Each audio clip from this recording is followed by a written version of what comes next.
Hey, what's up, guys? Man, time's ticking.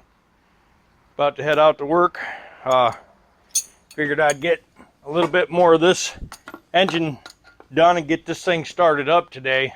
And, well, you can see my ADHD's kicking in and I'm already off topic. But anyhow, I'm standing here next to this gorgeous piece of machinery. Big cam Cummins. This is a NTC 365 1211 CPL. Converted it to a NTC 350 840 CPL. And so, just to summarize some of the stuff we've been through, this engine was in a wreck, and then me and Johnny dropped it over here on the floor, and I think we dropped it on the floor, it hit this pulley and broke the hub off inside there in this old accessory drive. So anyhow, I got the engine all switched over and started it up, and it really ran like crap, and ended up bending all of the injector push tubes. And so, you know, I called around, I was trying to figure out what's going on, and you know, the internet gurus telling me that I can't run this camshaft, that I'm gonna have to do something different, that there's just no way I can run the camshaft that's in this motor, and that's probably why my push tubes got bent and blah blah blah.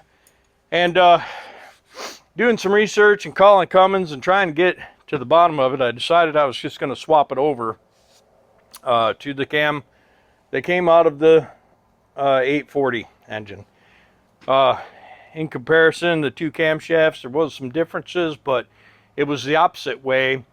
It was less lift on the injector cam lobe, not more lift, and so that couldn't have been the problem. But the internet gurus were right. It would have been a performance limiting factor leaving that camshaft in. So while I was in the process of taking this all apart, I had found out that this hub was broke, and it actually was rotated on the keyway about 85 degrees, and so when I set the valves, they were all wrong. So we're hoping that I didn't bend any valves. We didn't bend any push tubes for any of the intake or exhaust valves. We only bent push tubes for the injectors. So we're super duper hoping that now that I put new cam bearings in, put a new camshaft in, new accessory drive, new gaskets, everything's on here. Ran the overhead just like I did with Candy. This is basically the same engine that's in Candy. I think it's even a 840 CPL in Candy. It could be a 640. I don't rightly remember, but it is a 88 NT. So I ran the valves exactly how I ran the valves in that. I rotated it a little bit with the wrench.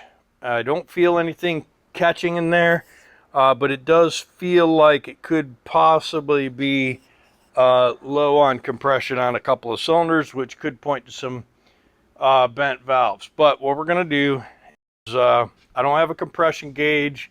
There's a fitting that goes in the head where the injector is, and that's your compression gauge. I don't have one of those. If I start this engine up and it doesn't run great, and we'll hear it when it's turning over with the starter if there's some low cylinders, but we'll get it turned over, we'll get it started up, we'll see if it runs good. If it runs good, we're going to stick it in the truck, and then we'll do rods and mains while it's in the truck. If it doesn't run good, I'll order the fitting that goes in the injector hole, and we'll pull the injector push tube and pull the injector out, and we'll do a compression check and make sure it's good. But I'm going to get some fuel lines hooked up, put a starter up in here, get the forklift jigged up, and get this engine picked up, and let's see if it'll run.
All right, here we go.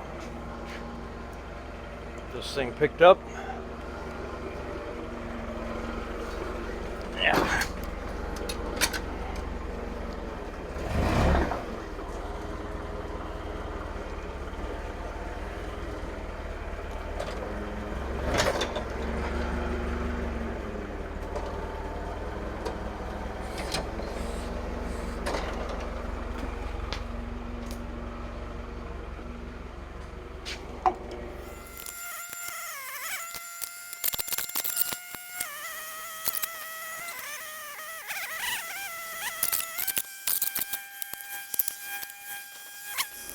Now the hard part is setting this down because it's lifted weird. It's going to want to roll those blocks off.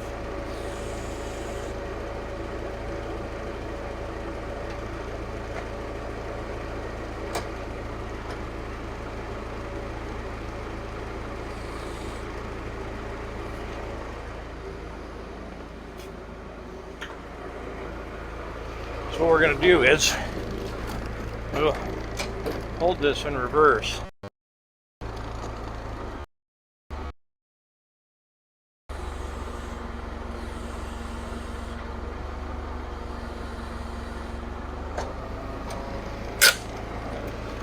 We'll get some blocks for the front.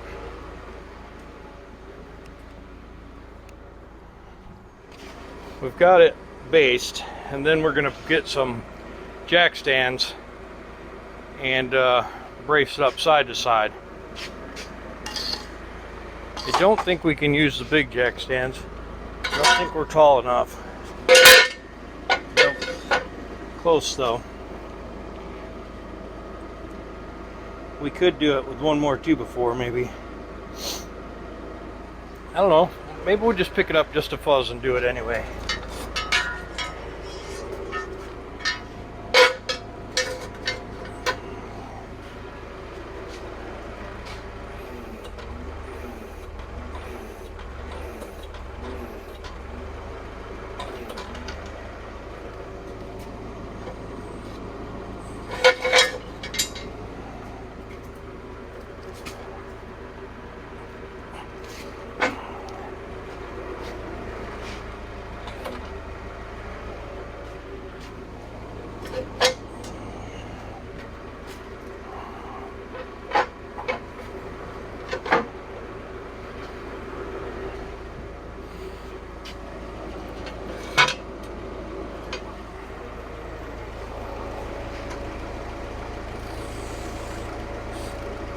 Okay, so I don't know if that'll hold it with it running, but I think it'll be better than it was the last time we had it running, and we'll just use the forklift to hold the weight, and hopefully everything will be all right.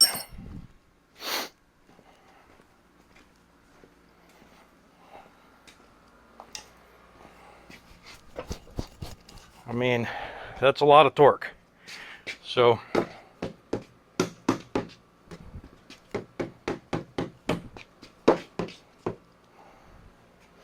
I wish I had a mount. It would just be so much nicer. And what I'll probably do is I'll probably make a bell housing. I'll probably get a bell housing off of an old transmission, and I will build a flange off of that that way you can just bolt it to the bell housing or the flywheel housing and set it down on it, and that'll keep it from rocking over. Something with a wide base, and then a front mount as well that you can stick down in there. I don't know, but anyhow, let's get this thing batteried up. Let's check the oil, see where we're at.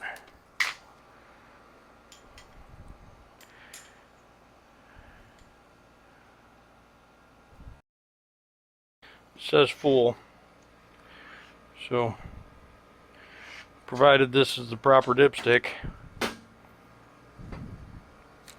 should be fine. Okay, we'll get these batteries paired up.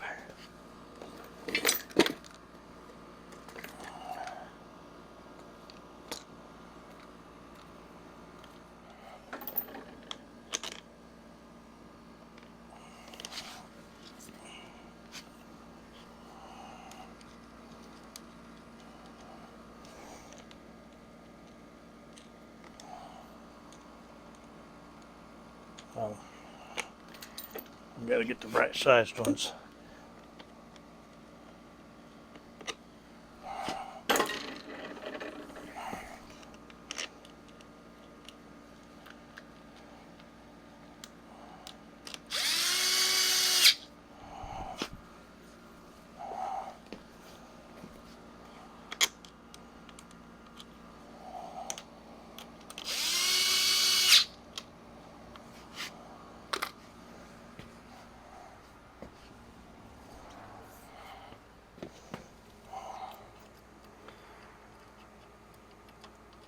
I also want to put a lever on the throttle and a return spring so the thing can't get away from me. I mean, it probably still could get away from me, but you know what I mean. Less likely to get away from me.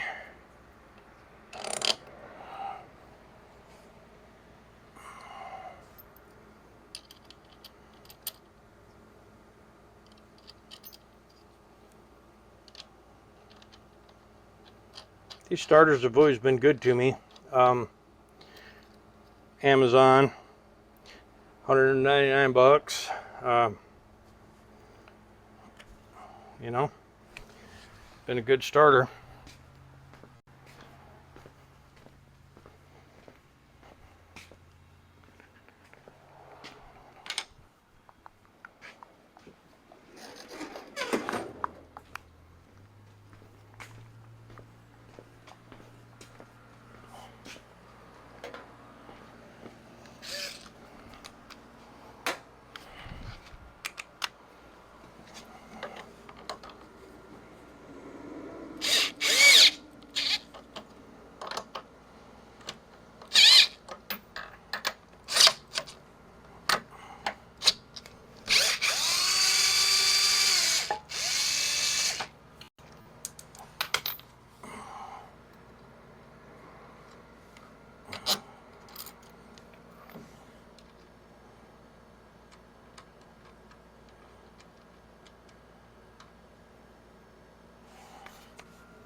Okay. Let me find that lever. I'm not sure where it's at. I'll be right back. All right. Let's see. We're going to turn it over. Get to wandering. Should be able to keep it under control.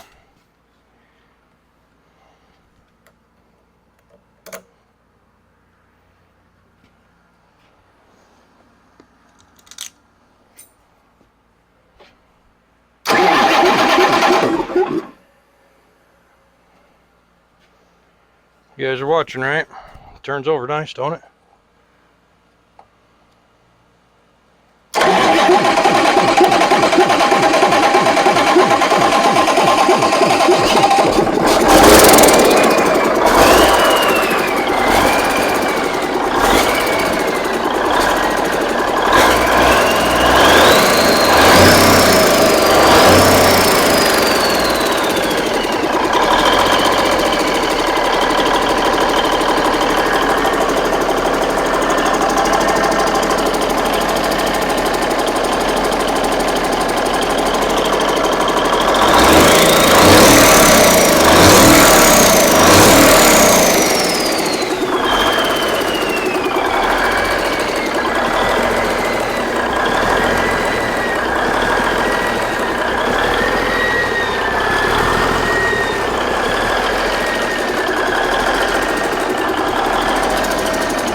right, guys. Man, that thing runs good, don't it? Almost like James knew what he was doing. Wow. Doesn't smoke. Runs good. Man.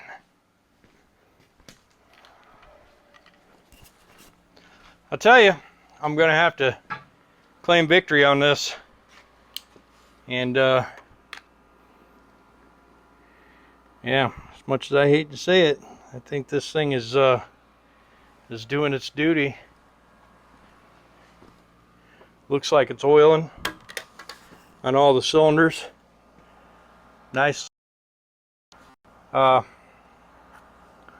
one could potentially be a little low. Let's start it up and give it a look. See, it turns over really nice.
Well, these back two cylinders are oiling really nice. The front one's oiling, but not to the extent that the rear two are. This middle one's oiling really good. I do see oil running down the push tubes. I see oil lubricating the shafts. I have one potential problem, I guess. No, I guess they're both move. They all move around. Yeah. What do you think, guys? It does carry. It is low on oil pressure. It does carry about 25. So I think I should put rods and mains in there. Man, that thing runs good. It runs as good as I could expect, actually. Let me see where you're at here.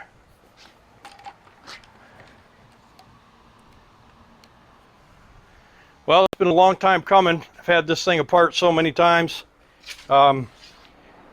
We do have new cam bearings. We don't have new mains and rods, but I think we're going to do new mains and rods. I think what we'll do is, if I had a few more days, I would put this engine in the truck, and then I would have my cousin and the boys come and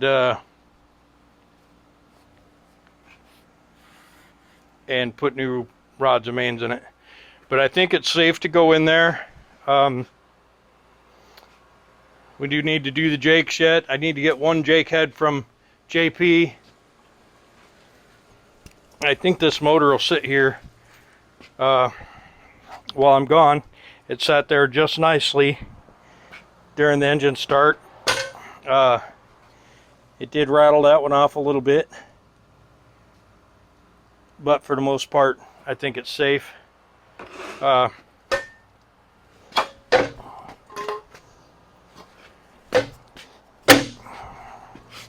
There, that's definitely safe. Yeah, I mean, the thing runs good, runs every bit as good as candy. It's got a little surge to it.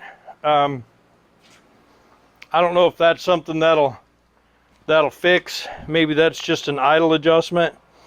We do have some vacuum leaks. This boost reference line is not on. Also, the turbo pipe is not 100. Man, what do you think, guys? Huh? Pretty nice, eh? We got to get this bolt fixed. I'm going to do that before it goes in. That's warm. I'm not going to put my hand on there. Cylinders are dry. It sounds like it has all of them. Injectors came around nicely. I did clean them and check them as far as I can check them. We'll snug up all the lock nuts so that the valve train doesn't move around. We may run the valves one more time. Make sure nothing snugged up on us. And other than that, that's it, guys. Will it run? Yep. Will it last? I don't know. I want to say that with a new oil pump and new rods and mains, we'll get the oil pressure back up in the 50s where it belongs. And this will be a good engine for 12. We're going to take this 1211 tag off and put the 840 tag on. This is pretty much an 840 at this point. We got a couple of things to do up here. We got to get that bolt cleaned out. We got to flush this engine block. It's got a lot of rust in it, typical when guys are just running water down here in the south, which is what caused the whole problem in the first place. But anyhow, get the little thumbs up. The more people do that, if I could get the 5,000 religious viewers to click that thumbs up and get 5,000 likes on every video, I think YouTube will bring me back up to the top and get us some more subscribers. And maybe we can keep some trucks and keep things going. Don't forget to comment. I like hearing from you guys. I like replying to you guys. And if you're not already subscribed, click the subscribe button. Show me a little bit of love with that. And yeah, man, this is gonna be good stuff. If this pans out, next time I'm home, could very possibly have 11, 12. We could have 12 turnkey trucks out of 13. And it's getting super close to my goal. If that happens, I'll tell you what, I'll make you a deal. If when I'm home next, I can get in, turn the key, and start 12 trucks on my property, I'll go and I will get an engine for Crystal. And the next month that I'm home, Crystal will be running too, and all 13 trucks will be start, run, drive. Appreciate you guys. We'll see you.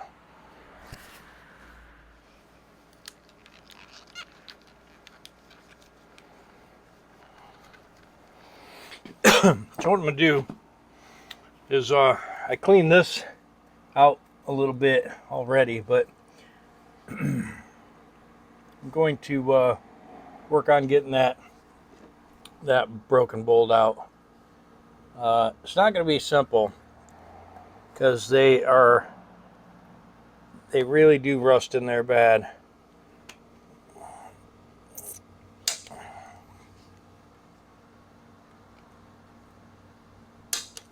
Damn it.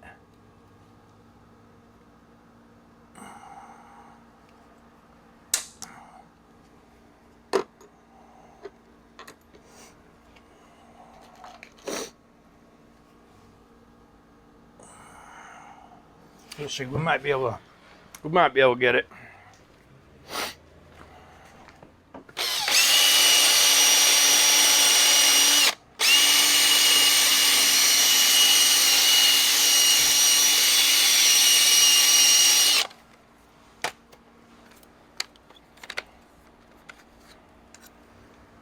How's it going, man?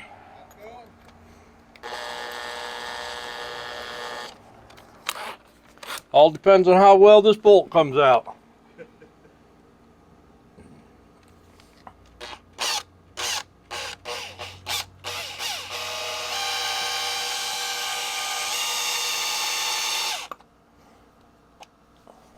What you up to today? Got to get ordered a hub for my truck. Oh yeah, That's always a good time. Yeah. Making some grumbling noise up there. Yeah. Funny noise, then a little bit. Like, that probably ain't right. And yesterday I heard a like metal squeaking sound. Like that definitely ain't right. I jacked it up this morning and grabbed hold of it. And clunk, clunk, clunk. Mm-hmm. Yep. Not good.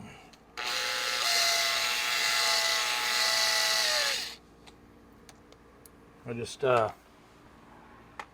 got this engine done. This is NTC 365 that got ejected in a wreck, and there's a bunch of shit broke on it.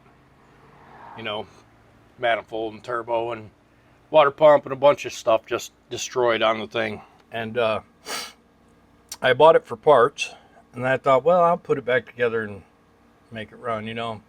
Then that motor in 11 there was frozen broke, and took it apart, and I thought, well, hell, I'll just take the pieces off that motor, convert, because this was an STC motor, which means it had a oil pressure, fuel pressure management system that would change the advance and retard of the injectors.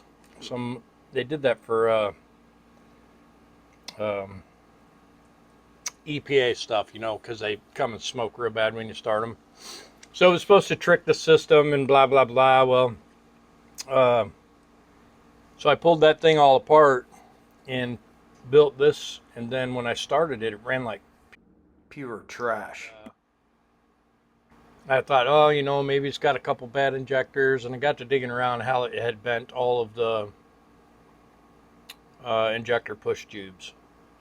And so I was on the internet, you know, and listening to all the know-it-alls. They're like, you can't use that camshaft. It's the camshaft, the camshaft, the camshaft. And I'm like, man, you know, I'm not dumb, so I don't believe that. And so I was talking to a couple of my buddies, and they're like, yeah, you're gonna have to probably take that cam out. And well, ain't that just interesting? There's an oil leak right there. That's not what I wanted to see, because that could be from the back of the so I just put a cam in this motor, right? And there's a freeze plug that caps the back, and it's behind the flywheel. And that would be very unfortunate if that was leaking, but that's a lot of oil. Anyhow, back to my story. So I was talking to a buddy of mine. He's like, you should just take the cam out and mic it. I'm like, if I got to take the cam apart, the motor apart, I might as well put the other cam in there, but that's not the problem, you know.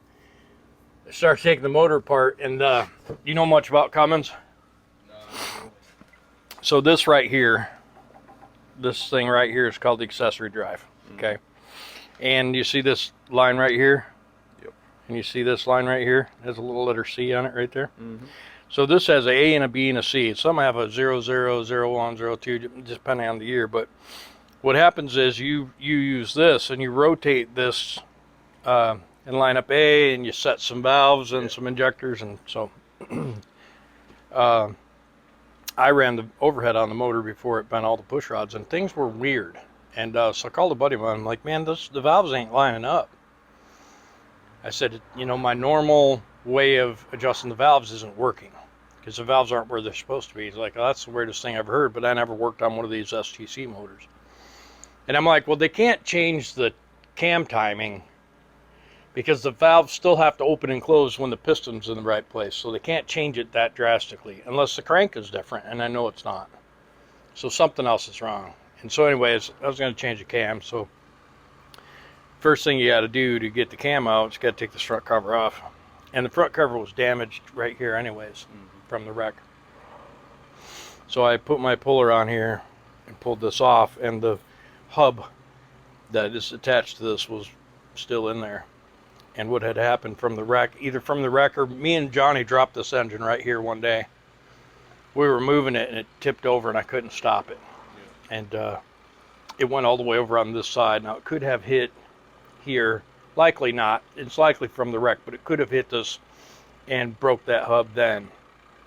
But anyhow, when I took it apart, this had rotated about 85 degrees on the keyway. Oh. So that's why I bent all the push rods, because I had it timed around. Yeah. Let's see.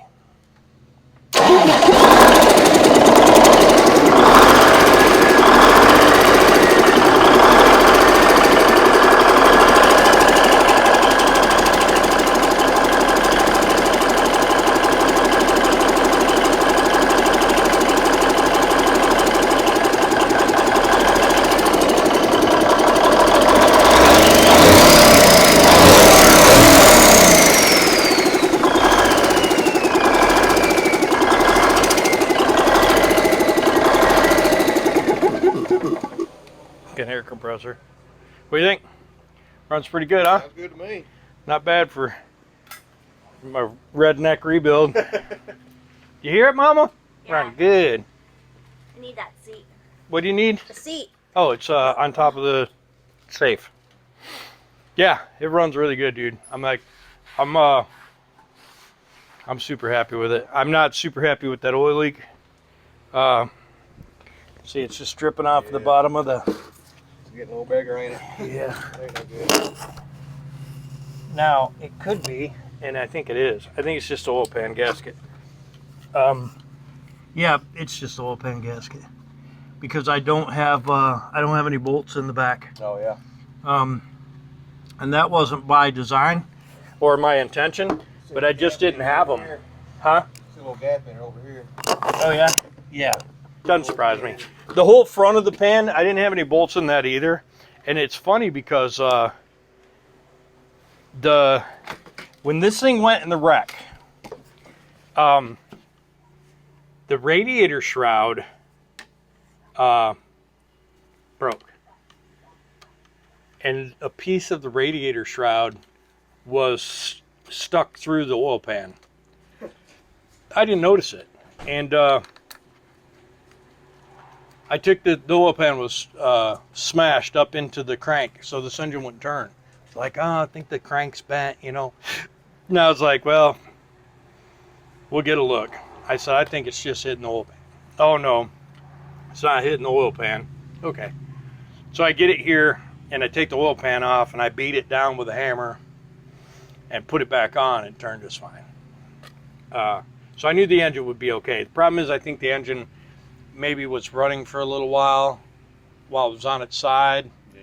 So it probably starved it a little bit for oil, but I mean, it runs really good. I mean, it runs really good for a piece of shit. But anyhow, so I put the oil pan back on. I didn't realize that there was more of the radiator fan shroud that was stuck under that front cover. And so I took the oil pan off like it is right here. Yeah. And I put it back on like the way it is here, and I couldn't get the bolts in the front. And I was like, well, it's just temporary anyways. Well, when I got, the thing was leaking all over the floor. And when I took that front cover off, it's a piece of it pinched between the pan and the bottom of the motor. A big old chunk. So I took that off and put bolts in the front, so that leak is fixed. But this is definitely from the oil pan. So that's good. That's good. It makes. Man, this microphone keeps cutting out. I really have no idea what I'm saying here, but I'll make some drill noises for you if I have to. But so that little spot that I'm working on just has a broken off bolt I need to fix, and ramble, blah blah blah. But looks like here comes the audio. How long, I wonder? Long enough that look at that. Look how far that's dug in there. Yeah. You know. So I got to get a clutch, and I hope the transmission's good. I got to get it in out of the weather. I almost think I should weld a nut to this rather than drill it out, but and then maybe I should drill it out smaller so my easy out has a chance. Is that a 1/4 or something? Yeah, I think it is. Yeah, and I'm getting it pretty narrow. Yeah, I think I'm at the edge of what That way, at least you can go bigger. Yeah, well, like this plug here. This was a fitting, and it got snapped off in there, right? And then I couldn't get it easy out to get it out, and so I took a file and I filed through it. It is brass, you know, filed through it and then chiseled it out. Well, I ended up filing into the threads a little bit, but this plug fits okay, and I don't think it'll leak. So I don't know. I was thinking about that too. Problem is it's not open in the back, right? So if I can't get that out with the easy out, I might be in a little bit of trouble. Oh, I'm gonna give you 30 going in Shannon. Oh, okay.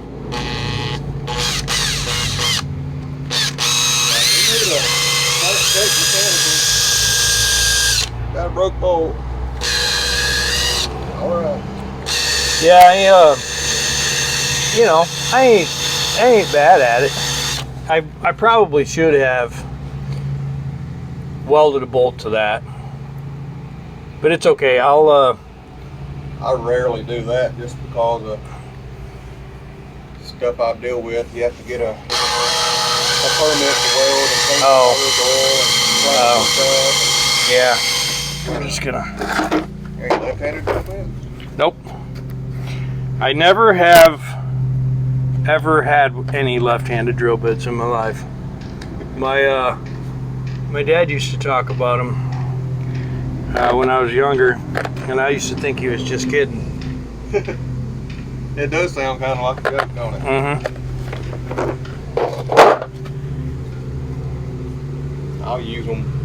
I use normal drill bits more than anything. Yeah. I mean, I don't know how many times just today that I've went and got the wrong wrench. But my day has been going so good. Look at that. See? I can't even complain, dude. Like, my day has been going good. Amazing, actually. I can't believe they're mowing the wet grass. We're getting some new people. I'm not gonna have any more of this mowing my wet grass, then leave it all clumped up. These guys, they're killing me. Yeah. I don't remember what I was talking about. What you want, Mama? A box. There's a whole stack of boxes right here. But that's big enough for that seat? Yeah. Look, you can use that starter box or any of those. That one might be big. That starter box would be perfect, I think. That's perfect. I can't even believe that broke off. It came out of there effortlessly. It must have got sheared off in the wreck. It got hit or something. Yeah. I didn't. It wasn't froze up at all. Yeah. These things right here, best investment I've had in a long time. Yeah, I don't have Snap-on. I got an Irwin brand or whatever. Right? That Well, file is a good kind. I only have Snap-on stuff because I used to be a GM mechanic. Yeah. And you just can't have cheap tools and be a GM mechanic. Yeah, I'm super excited that this thing ends up being good. Oh geez, got me.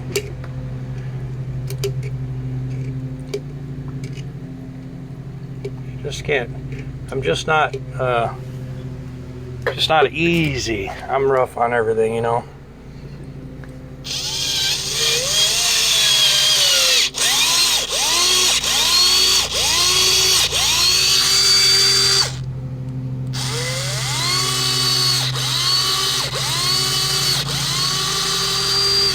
Once I was cleaning threads on a 6.5 diesel head using my 3/8 impact, Yeah. and I snapped one of these off in there, and then I spent the next hour with a really fine cutting torch and just melting this out of the cast. And then ever since then I've been a little more cautious and use a little bit less tool. Yeah. Only thing worse than breaking a bolt is breaking a tap. Yep.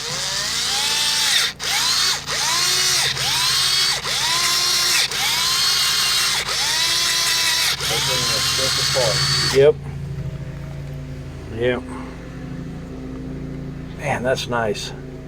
Now I can get this gasket coming, or maybe just use a little Permatex. How bad would it be to have to change that in the truck? Probably bad enough I should use a gasket. But you know, sometimes the guys get, you know, nickel and diamond stuff and gets $5,000-$6,000 into something that's only worth $1,000. So sometimes I err on the side of caution. Oil, piston oilers, external. You can change these things from outside of the block. It's amazing. I mean, they don't ever come out. You know, you take this bolt out and then you thread a bolt in here and you use a puller. Yeah. But they don't come out usually. But it was a good thought.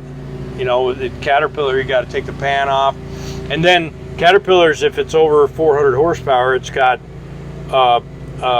stiffener plate, and it weighs like 90 pounds, right? So you get under the truck and you take the oil pan off and you still can't get at anything up there. Yeah. Then you got to take that stiffener plate off, and they glue those gaskets on with shit you can't get off. And so it's a 2-day job versus, you know, just pulling these out. This thing has got something broke off right there. Is it? I wonder where that plate is. If a guy were to be taking this plate off right now today, I wonder where he would set it. Would he set it in this pallet over here? No, it doesn't look like it.